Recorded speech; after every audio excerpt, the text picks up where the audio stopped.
Hello and welcome to Triple S classes. This is me, Malik Abid, and in today's lecture, we will discuss another important concept of your syllabus, another important component of your syllabus, which is Indus Valley Civilization.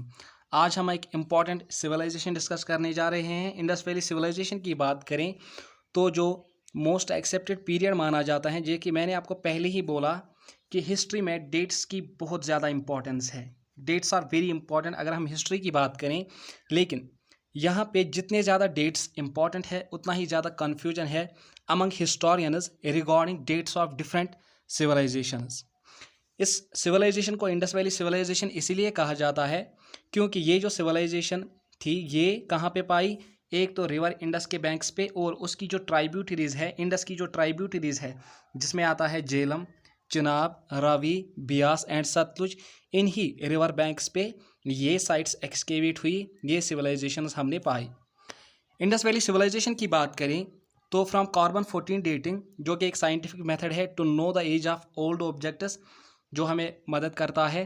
Carbon 14 dating से ये पता चलता है कि around 2500 BC ये start हुआ and until कब तक, 1750 तक का जो टाइम पीरियड था, 2500 से 1750 BC तक इंडस वैली सिविलाइजेशन फ्लोरिशड। पहले व्यक्ति, पहले इंसान जो थे जिन्होंने ये टर्म यूज़ किया इस सिविलाइजेशन के लिए, जिन्होंने Indus valley civilisation word use किया, वो थे जॉन मार्शल। कहाँ से स्टार्ट होता है ये सिलसिला? शुरू होता है 1853 से, जब एक ब्रिटिश इंजीनियर एक कनिंगम इंडिया में आए। उन्होंने एक हड़प्पन सील यहाँ पे पाया, लेकिन उस टाइम इनको कोई भी सिग्निफिकेंस नहीं हुआ इस सील के होने का, कोई भी उनको जानकारी प्राप्त नहीं हुई। उन्होंने इस सील पे क्या पाया, एक बुल बना हुआ था और कुछ 6 लेटर्स थे इस सील पे बने हुए। आते आते टाइम आ गया 1921 का टाइम था। एक इंडियन आर्कियोलॉजिस्ट RD बैनर्जी आए। उन्होंने जो मोहनजोदारो की साइट है जो कि सिंध में पाई जाती है, उन्होंने ये साइट एक्सकेवेट करना शुरू कर दी। एट द सेम टाइम इसी दौरान एक और इंडियन आर्कियोलॉजिस्ट आए जिनका नाम दयाराम साहनी था। उन्होंने हड़प्पा की साइट जो थी, उन्होंने ये साइट एक्सकेवेट करना शुरू कर दिया। दोनों ने क्या पाया, जब एक्सकेवेशन हुई, दोनों ने क्या पाया, बोथ डिस्कवर्ड पोट्री प्रोडक्ट्स पाए और कुछ पुराने चीज़ पाए, जिनसे ये इंडिकेशन मिलता है कि यहाँ पे एक डेवलप्ड सिविलाइजेशन रहा करती थी। उसके बाद 1931 आया, under the supervision of general Marshall large scale excavations हुई। कहाँ पे? मोहनजोदारो में एक बहुत बड़े पैमाने पे एक्सकेवेशन स्टार्ट की गई। इन एक्सकेवेशंस में उन्होंने क्या पाया कि ये जो हड़प्पन कल्चर था, ये जो इंडस वैली सिविलाइजेशन थी, यहाँ पे ब्रोंज टूल्स का काफ़ी ज़्यादा इस्तेमाल होता था।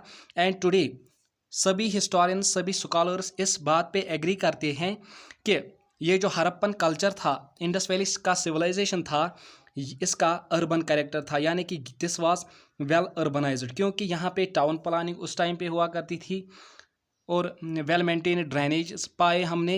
एक एडमिनिस्ट्रेशन के होने की निशानी भी पाई जाती है इस सिविलाइजेशन में। उसके बाद हड़प्पन कल्चर कहाँ पे डेवलप हुआ, जो कि इंडियन सब कॉन्टिनेंट का नॉर्थ वेस्टर्न पार्ट है, जिसमें इंडिया आता है, पाकिस्तान आता है, बलूचिस्तान, अफगानिस्तान आते हैं। यहाँ पे हड़प्पन कल्चर डेवलप हुआ। उसके बाद इसको हड़प्पन कल्चर इसीलिए कहा जाता है, इसका नाम हड़प्पन कल्चर भी है, इसीलिए इसको हड़प्पन कल्चर कहा जाता है क्योंकि फर्स्ट साइट जो इंडस वैली सिविलाइजेशन की एक्सकेवेट हुई वो थी हड़प्पा की साइट, जो कि पाकिस्तान पंजाब में पड़ता है। किसने एक्सकेवेट की थी? दयाराम साहनी। ये एक इम्पॉर्टेंट पॉइंट है यहाँ पे। हड़प्पन कल्चर में कौन कौन से स्टेट्स, कहाँ कहाँ एक्सकेवेट हुई है साइट्स? पंजाब में, हरियाणा में, सिंध में, बलूचिस्तान में, Gujarat, Rajasthan and western UP. कहा जाता है कि अगर हम इंडियन सब कॉन्टिनेंट में देखेंगे तो आज तक तकरीबन 2800 हड़प्पन साइट्स एक्सकेवेट हुई है, हड़प्पन साइट्स हमने पाई। अगर हम लेट फेज साइट्स की बात करें, अगर हम मेजर फेज साइट्स की बात करें जो कि फुली अर्बनाइज्ड थे, उनमें 2 इम्पॉर्टेंट सिटीज़ का नाम आता था। इम्पॉर्टेंट सिटीज़ का नाम आता है, एक है हड़प्पा जो कि पंजाब में है, पाकिस्तान पंजाब में है, एंड दूसरी साइट है मोहनजोदारो जो पाकिस्तान सिंध में पड़ती है। कुछ और साइट्स का नाम यहाँ पे मेंशन करेंगे। जो इम्पोर्टेंट साइट्स है वो है जो एक्सकेवेट हुई है, जो है चानोदारो, लोथल है, कालीबंगन है, बनावली है एंड राखीगढ़ी है। गुजरात में कुछ और साइट्स पाए गए हैं। कुछ इम्पोर्टेंट साइट्स पाए गए जिनको मेजर फेज हड़प्पन साइट से रिलेट कर सकते हैं। वो है रंगपुर, रोजड़ी, डोलावीरा। ये कुछ इम्पोर्टेंट साइट्स हैं जो गुजरात में है, जिनको मेजर फेज हड़प्पन साइट से रिलेट कर सकते हैं।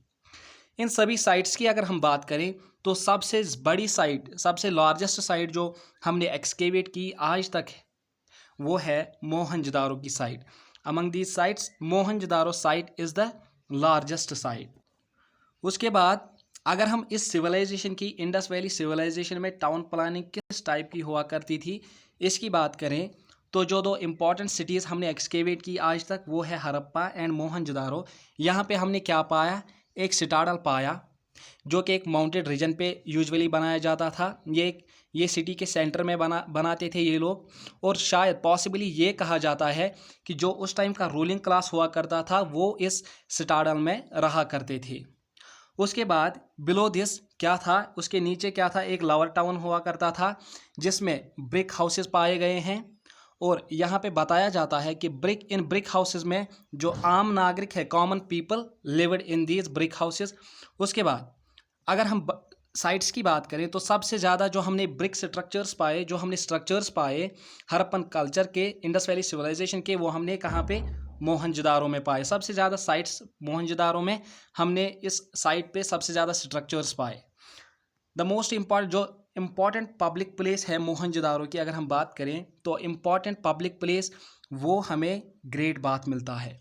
जो इसका फ्लोर बनता था उस टाइम पे वो बर्न ब्रिक्स से बनता था।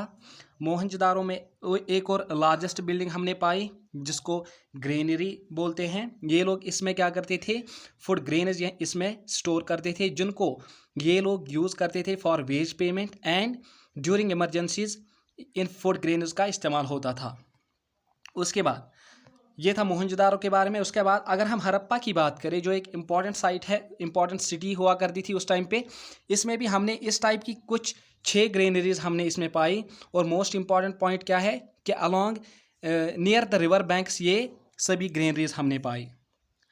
हड़प्पा में एक और स्ट्रक्चर हमने पाया। हड़प्पा में 2 रूम्ड बैरक्स, छोटे छोटे क्वार्टर पाए जिनमें 2-2 रूम्स हुआ करते थे, 2 कमरे थे इन क्वार्टर्स में।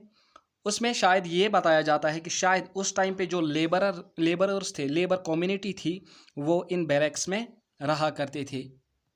एज़ कम्पेयर टू अगर हम एंशियंट कल्चर्स की बात करें जो इजिप्ट में पाए गए हैं उस टाइम के, अगर हम मेसोपोटामियन एंशियंट कल्चर्स की बात करें तो सबसे ज़्यादा बर्न ब्रिक्स का यूज़ हड़प्पन सिटीज़ में होता था। लोथल था मोहनजोदारो में एंड मनीमोर जिसमें हड़प्पा आता है। उसके बाद एक और इम्पॉर्टेंट पॉइंट यहाँ पे ये है, क्योंकि इसका वेल अर्बनाइज्ड कैरेक्टर पाया जाता है तो drainage system was well maintained. इनका ड्रेनेज सिस्टम काफ़ी ज़्यादा अच्छा हुआ करता था, यानी कि ये लोग पहले से ही ये लोग क्लीननेस की तरफ ध्यान देते थे। उसके बाद अगर हम एग्रीकल्चर की बात करें, एग्रीकल्चर किस टाइप का प्रैक्टिस करते थे ये लोग, तो जो मेन क्रॉप्स ये लोग प्रोड्यूस करते थे, कल्टीवेट करते थे, उनमें आता है wheat, rice, dates, cotton, barley, mustard, sesamum. ये सभी क्रॉप्स ये लोग प्रोड्यूस करते थे। एक इम्पॉर्टेंट पॉइंट यहाँ पे ये है, एक इम्पॉर्टेंट साइट थी हड़प्पन सिविलाइजेशन की, एक इंडस वैली सिविलाइजेशन की इम्पॉर्टेंट साइट है सुरकोटडा इसे कहते हैं। ये एक वाहिद इंडस साइट है, इंडस वैली सिविलाइजेशन की एक वाहिद साइट है जहाँ पे हमने हॉर्स के निशान पाए। यानी कि यहाँ पे बताया जाता है कि यहाँ पे उस टाइम पे हॉर्स हुआ करते थे। एक वाहिद साइट है जहाँ पे हमने रिमेन्स ऑफ हॉर्स पाए। एनिमल्स कौन कौन से पाए जाते हैं इस एज में, इस एरा में, इंडस वैली सिविलाइजेशन के लोग कौन कौन से एनिमल्स डोमेस्टिकेट करते थे, उनमें आते हैं sheep, goats, bull, buffalo, dog, cat, pig etcetera. एक इम्पॉर्टेंट पॉइंट यहाँ पे है कि लायन वाज नॉट नोन। शेर की जानकारी इंडस वैली सिविलाइजेशन में नहीं पाते हैं हम। उसके बाद नो हो और ploughshare have been discovered, यानी कि प्लग शेयर या हो का इस्तेमाल नहीं हो करते थे ये लोग, जो कि गार्डनिंग में यूज़ करते थे, जो एक गार्डनिंग में यूज़ होता है, इसका एक वुडन हैंडल होता है। उसके बाद फरोज वायर यूज्ड, जो ये लोग हल चलाते थे ज़मीन की खुदाई के लिए, ये लोग हल का इस्तेमाल करते थे, जिसकी हमने एविडेंस राजस्थान से हमें मिलती है। उसके बाद हार्वेस्टिंग के लिए ये लोग क्या करते थे, ये लोग स्टोन टूल्स का इस्तेमाल करते थे, स्टोन सिकल्स से ये अपने क्रॉप्स हार्वेस्ट करते थे। इम्पॉर्टेंट पॉइंट ये है कि कैनाल इरिगेशन के बारे में इनको कोई नॉलेज नहीं था, यानी कि चैनल और canal irrigation was not known to these people. ये लोग क्या करते थे, किस टाइप का इरिगेशन था उस टाइम पे, ये लोग नालाज बनाते थे, उसमें जब बारिश होती थी तो ये लोग पानी इकट्ठा करके फिर अपने खेतों में वो यूज़ करते थे। उसके बाद फूड ग्रेन्स की बात करें तो काफ़ी ज़्यादा क्वांटिटीज़ में फूड ग्रेन्स उस टाइम पे प्रोड्यूस होते थे, फिर ये इन फूड ग्रेन्स को ग्रेनरीज में स्टोर करते थे।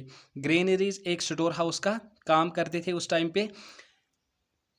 प्रोबेबली ये कह सकते हैं कि ये जो food grains in the form of cereals ये लोग कलेक्ट करते थे एज टैक्सेस फ्रॉम पीजेंट्स, ये लोग टैक्सेस कलेक्ट करते थे ये सीरियल्स, एंड फिर इनको ग्रेनरीज में स्टोर करके ये लोग इसका इस्तेमाल करते थे for the payment of wages पे करने के लिए, एंड इमरजेंसीज में ये इस्तेमाल होते थे ये फूड ग्रेन्स।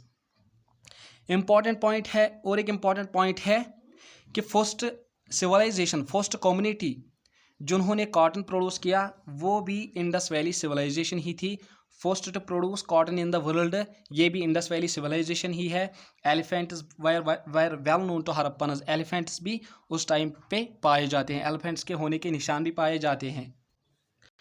उसके बाद अगर हम टेक्नोलॉजी की बात करें, कौन सी टेक्नोलॉजी का यूज़ करते थे एंड कौन से क्राफ्ट्स में ये लोग इन्वॉल्व थे।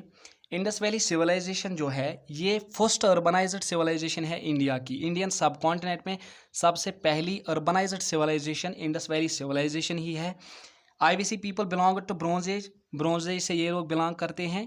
दे यूज टूल्स, ये लोग टूल्स बनाते थे जिनको ये लोग यूज़ करते थे। दे यूज टूल्स, कौन से टूल्स का यूज़ करते थे, ब्रॉन्ज टूल्स का काफ़ी ज़्यादा यूज़ करते थे। ब्रॉन्ज टूल्स कैसे बनाते थे, ये लोग टिन को कॉपर से मिक्स करते थे या आर्सेनिक को कॉपर से मिक्स करके ये लोग ब्रॉन्ज टूल्स बनाते थे। कॉपर कहाँ से लाते थे, ये लोग जो कि खेतरी माइनस है राजस्थान में, खेतरी माइनस जो कि राजस्थान में है, यहाँ से ये लोग कॉपर ऑब्टेन करते थे। एंड टिन ये लोग कहाँ से लाते थे, अफगानिस्तान से, शायद प्रोबेबली ये कहा जाता है कि अफगानिस्तान से ये लोग टिन लाते थे एंड फिर उनको मिक्स करके ब्रॉन्ज टूल्स बनाते थे। वीवर्स वो clothes of cotton and wool बनाते थे ये लोग। ह्यूज ब्रिक स्ट्रक्चर्स, क्योंकि ब्रिक हाउसेस हमने मिडल टाउन में पाए, ह्यूज ब्रिक स्ट्रक्चर्स उस टाइम पे ये इंडिकेशन देते हैं कि ब्रिक लेइंग एक इम्पॉर्टेंट क्राफ्ट हुआ करता था हड़प्पन सिविलाइजेशन में, इंडस वैली सिविलाइजेशन में। आल्सो ये लोग क्या करते थे, बोट मेकिंग का काम करते थे, सील मेकिंग करते थे जो कि शायद एडमिनिस्ट्रेटिव पर्पज़ के लिए यूज़ होते थे ये सील्स। टेराकोटा मैन्युफैक्चरिंग करते थे जो कि फायर बेक्ड अर्दन क्ले से बनते थे, और पोट्री का ये इस्तेमाल भी करते थे, यानी कि पोट्री भी एक इम्पॉर्टेंट क्राफ्ट हुआ करता था उस टाइम पे। इंडस वैली सिविलाइजेशन में भी रीजनल ट्रेड होता था, फॉरेन ट्रेड भी होता था। फॉरेन ट्रेड ये मेसोपोटामिया से करते थे, एंशियंट कल्चर जो कि मेसोपोटामिया है में पाए जाते हैं, उनसे ये लोग फॉरेन ट्रेड करते थे। बहरीन से, सुमेरिया, ये सब से ये लोग फॉरेन ट्रेड करते थे।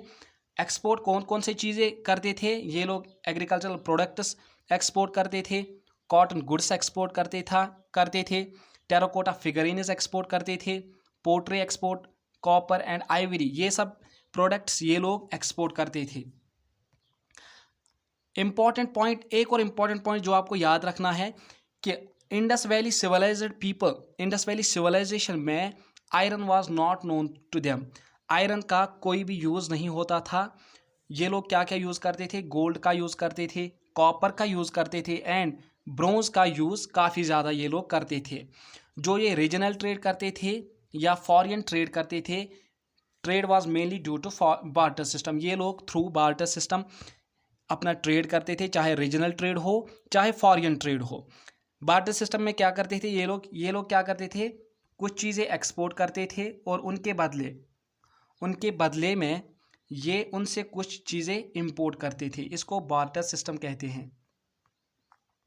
ठीक है, क्योंकि मिंटिंग ऑफ करेंसी अभी स्टार्ट नहीं हुआ था, कोई भी करेंसी का वजूद नहीं पाया जाता है इस टाइम तक। उसके बाद बात करेंगे हम पॉलिटी की एंड रिलीजन की। जो इंडस वैली सिविलाइजेशन में पॉलिटी हुआ करती थी एंड कौन सा रिलीजन ये लोग प्रैक्टिस करते थे, कौन से भगवानों को ये लोग पूजते थे, वर्शिप करते थे। इन हड़प्पन कल्चर की अगर हम बात करें, जो कि सिटाडल है, may have been seat of sovereign power. यहाँ पे रूलिंग क्लास हुआ रहा करता था। ये लोग ये सिटाडल में एडमिनिस्ट्रेटिव पर्पज़ के लिए ये सिटाडल यूज़ होता था। मिडल टाउन में शायद ब्यूरोक्रेट्स रहा करते थे, यानी कि middle town was place of bureaucrats. यहाँ पे रहते थे, इनके अफसरान रहते थे। जो हमने ग्रेट ग्रैनरी मोहनजोदारो में एक्सकेवेट की, ये एक ट्रेजरी का काम करती थी उस टाइम पे, क्योंकि इसमें ग्रेन्स ये लोग स्टोर करते थे जो कि कलेक्ट होते थे एज टैक्सेस। फिर इन ग्रेन्स को ये लोग यूज़ करते थे for wage payment and during emergency. यानी कि ग्रेट ग्रैनरी एक ट्रेजरी का काम करती थी उस टाइम पे। कोई भी एविडेंस नहीं मिलता है इंडस वैली सिविलाइजेशन की। अगर हम बात करें, कोई भी एविडेंस हमें नहीं मिलता है कि एक ऑर्गेनाइज्ड फोर्स इनके पास था, कोई स्टैंडिंग आर्मी इनके पास थी। एक और इम्पॉर्टेंट पॉइंट ये है कि कोई भी टेम्पल के होने की निशान हमने नहीं पाए, यानी कि no temples have been found. कोई भी टेम्पल हमने नहीं पाया, किसी भी किस्म का रिलीजियस स्ट्रक्चर नहीं पाए जाते हैं उस टाइम पे। ये लोग क्या करते थे, अगर हम ये लोग क्या करते थे, ये लोग टेम्पल्स में वर्शिप नहीं करते थे। Temple worship was not there in Indus valley civilisation. अगर हम एंशियंट कल्चर्स ऑफ मेसोपोटामिया या इजिप्ट की बात करें, तो यहाँ पे जो रूलिंग क्लास हुआ करता था वो था क्लास ऑफ प्रीस्ट्स यहाँ पे रूलिंग क्लास हुआ करता था। कहाँ पे, इजिप्ट की बात करें या मेसोपोटामिया की बात करें, इन कंपैरिजन अगर हम इंडस वैली सिविलाइजेशन की बात करें, तो यहाँ पे रूलिंग क्लास कौन सा क्लास था, क्लास ऑफ मर्चेंट्स। जो ताजिर तबका था, वहीं पे बताया जाता है कि पॉसिबली यही लोग रूलिंग क्लास हुआ करता था उस टाइम का। The Harappans looked upon earth as fertility goddess. उसको मानते थे, अर्थ को, ज़मीन की पूजा करते थे। जस्ट जैसे इजिप्टियंस वर्शिपड नाइल गॉडेस, जैसे ये लोग नाइल की पूजा करते थे, वर्शिप करते थे नाइल रिवर को। दे वर्शिपड, ये लोग किसकी पूजा करते थे, पशुपति महादेवा को, जो एक सील पे डिपिक्ट हुए हैं, जिनको एक सील पे पाया गया है। हैविंग, उनके 3 हॉर्नड हेड्स हैं। 3 हॉर्नड हेड्स मतलब 3 सींगों वाले सिर है। Surrounded by an elephant, a tiger, a rhinoceros, a buffalo and his feet क्या है, 2 हिरन है, 2 डियर है, 2 deer. Male sex organ phallus worship हुआ करता था उस टाइम पे। ये लोग फैलस वर्शिप करते थे, मेल सेक्स ऑर्गन की वर्शिप करते थे ये लोग। एंड इंटीमेटली लेटर ऑन ये कनेक्ट होता है with the worship of Shiva. Also ये लोग वर्शिप करते थे ट्रीज की पूजा करते थे, एनिमल्स का एंड ह्यूमन बींग्स का। मगर एक इम्पॉर्टेंट पॉइंट है कि टेम्पल्स इन्होंने नहीं बनाए थे अपनी वर्शिप के लिए, अपनी इबादत के लिए इन्होंने टेम्पल्स नहीं बनाए थे। हड़प्पन्स इन्वेंटेड, यही वो पीपल है, यही वो सिविलाइजेशन है जिन्होंने इन्वेंट किया आर्ट ऑफ राइटिंग। यही से मिलता है एविडेंस कि first civilisation, Indus valley civilisation ही है जहाँ से इन्वेंट हुआ आर्ट ऑफ राइटिंग। अगर हम इनके स्क्रिप्ट की बात करें तो अल्फ़ाबेटिकल नहीं है इनका स्क्रिप्ट, बट लार्जली ये पिक्टोग्राफी यूज़ करते थे फॉर राइटिंग देयर स्क्रिप्ट। इनका स्क्रिप्ट पिक्टोग्राफिक है, जो कि 1923 में डिस्कवर्ड हुआ, मगर अभी तक it is yet to be deciphered. आज तक ये पता नहीं चला कि वेदर ये द्रविडियन लैंग्वेज है या सुमेरियन लैंग्वेज है। अभी तक ये डिसिफर नहीं हुआ है हड़प्पन स्क्रिप्ट। और इम्पॉर्टेंट ये है कि ये पिक्टोग्राफिक था, ना कि alphabetical. They were well acquainted with the use of pottery का काफ़ी ज़्यादा यूज़ करते थे। हड़प्पन पॉट्स जो हमने पाए, जो हमने एक्सकेवेट किए, वो डेकोरेट होते थे किससे, डिज़ाइंस ऑफ ट्रीज, सर्कल्स के डिज़ाइंस उस पे हैं, एंड इमेजेस ऑफ मैन, और जो मर्दों की तस्वीरें उन पे हमने पाई। Great artistic creation of Harappan culture are seals. एक इम्पॉर्टेंट जो ये लोग आर्ट प्रैक्टिस करते थे वो ये सील मेकिंग का काम करते थे, जिन पे short inscriptions in the form of pictures बनाए जाते थे। ये लोग शॉर्ट इंस्क्रिप्शंस लिखते थे इन सील्स पे, जिन पे यूनिकॉर्न्स के इंस्क्रिप्शंस लिखते थे। ये लोग जिन पे यूनिकॉर्न्स के पिक्चर्स पाए गए हैं। यूनिकॉर्न यानी कि जिनके एक ही सींग होते हैं, बफेलोज के, फिर टाइगर्स के, गोट्स के, एलिफेंट्स के ये लोग पिक्चर्स बनाते थे इन सील्स पे। एंड शायद ये सील्स यूज़ होती थी जस्ट अगर हम प्रेजेंट की बात करें, जस्ट जैसे सील्स आज के यूज़ पे एक स्टैम्प का काम करते थे, वैसे ही उस टाइम पे ये जो सील्स बनाते थे शायद ये सील्स इस्तेमाल होती थी किस में, फॉर साइन। ये एक इंडिकेशन है सिंबल ऑफ अथॉरिटी का, यानी कि ये लोग सील्स यूज़ करते थे फॉर स्टैम्पिंग। उसके बाद दे यूज्ड फिगरीन्स, ये फिगरीन्स का यूज़ करते थे, मूर्तियों का यूज़ करते थे। मूर्ति कहाँ से कैसे बनाते थे? फायर बेक्ड अर्दन क्ले से, यानी कि ये मिट्टी से बनाते थे, फिर उसको फायर में बेक करते थे, जिनको हम टेराकोटास बोलते हैं। आइदर या तो ये टेराकोटास ये यूज़ करते थे फॉर टॉयज़, या इन्हीं टेराकोटास की ये लोग वर्शिप करते थे। यूजुअली इन टेराकोटास पे क्या बनाते थे ये लोग? Birds, sheep, dogs, cattle and monkey. इन टेराकोटास पे ये टेराकोटास इन एनिमल्स के बनाते थे। 19th सेंचुरी जैसे ही आया तो जो दो इम्पॉर्टेंट सिटीज़ थी हड़प्पन कल्चर की, इंडस वैली सिविलाइजेशन की, एक तो हड़प्पा एंड जो दूसरी है वो है मोहनजोदारो। ये दो साइट्स डिसअपियर हुई, गायब हो गई, मगर but up to 1500 BC Harappan civilisation, Indus valley civilisation के रिमेन्स निशान कहाँ पाए जाते हैं? गुजरात में, राजस्थान में, हरियाणा एंड यूपी में। Up to 1500 BC Harappan civilisation के निशान पाए जाते हैं। मगर जो दो इम्पॉर्टेंट सिटीज़ हड़प्पन कल्चर की थी, इंडस वैली सिविलाइजेशन की थी, एक तो हड़प्पा एंड मोहनजोदारो, ये डिसअपियर हुई, गायब हुई by the end of 19th century. अब ये कहा जाता है कि शायद इस कल्चर इंडस वैली सिविलाइजेशन का एंड कैसे हुआ? ड्यू टू एनवायरनमेंट, कोई एनवायरमेंटल फैक्टर होगा, लाइक ड्रॉट हुआ होगा, कोई नेचुरल क्लैमिटी आई होगी, फ्लड्स आए होंगे, जिससे इन लोगों का खात्मा हुआ।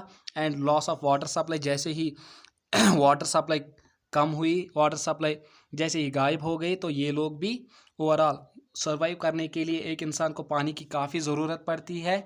तो ऐसे ही कोलैप्स कर गया Harappan culture, Indus valley civilisation का कोलैप्स ऐसे ही हुआ। इंटरनेशनल ट्रेड भी कोलैप्स कर गया, क्योंकि एक नया पावर वजूद में आया, पावरफुल स्टेट वजूद में आया, इलम, जहाँ से ये लोग ट्रेड करते थे। Elam emerged as a powerful state through which they carried their trade, and that is why their international trade collapsed, चाहे वो मेसोपोटामिया के साथ था, चाहे वो इजिप्ट के साथ था। उसके बाद अगर हम इम्पॉर्टेंट पॉइंट्स की बात करें, एक इम्पॉर्टेंट पॉइंट ये भी आता है जो आपके एग्ज़ाम में पूछा जा सकता है। ये पूछा जा सकता है कि नॉर्थर्न मोस्ट साइट कौन सी थी हड़प्पन कल्चर की, इंडस वैली सिविलाइजेशन की। तो यहाँ पे मैं आपको क्लियर करना चाहूँगा कि जो नॉर्दर्न मोस्ट साइट है हड़प्पन कल्चर की, इंडस वैली सिविलाइजेशन की, वो हमने कहाँ एक्सकेवेट की? रोपर इन पंजाब, मंडा इन जम्मू एंड कश्मीर। उसके बाद सदर्न मोस्ट साइट की बात करें तो वो है बागतरा, जो कि गुजरात में है, एक दायमाबाद है जो कि महाराष्ट्र में है। उसके बाद अगर हम ईस्टर्न मोस्ट साइट की बात करें वो है आलमगीरपुर, जो कि यूपी में है। और फाइनली अगर हम वेस्टर्न मोस्ट साइट की बात करें वो है सुटका गेंडोर, जो कि पाकिस्तान ईरान बॉर्डर पे है। आई होप आपको ये लेक्चर पसंद आ गया होगा। आप अब फुल्ली कॉन्फिडेंट होंगे कि इंडस वैली सिविलाइजेशन से कोई भी क्वेश्चन आपके एग्ज़ाम में आएगा तो आप वो अच्छे से कर लेंगे। एक और इम्पॉर्टेंट पॉइंट ये है कि पिछले लेक्चर में एक मिस्टेक हुआ था कि उसमें लिखा था कि लिखते लिखते एक मिस्टेक हुआ था कि only Noon site of Neolithic culture वो हमने मेहरगढ़ पाया था। लेकिन यहाँ पे मैं आपको एक क्लियर करना चाहूँगा कि अर्लीस्ट साइट, क्योंकि अराउंड 7000 BC उसका स्टार्ट होता है, और उसके बाद अगर हम बाकी सिविलाइजेशन की बात करें तो वो अराउंड 4500 BC के बाद की सिविलाइजेशन है। जो अर्लीस्ट साइट जो है वो मेहरगढ़ है। ये आप अपने नोट्स में करेक्ट कर लेना। थैंक्स।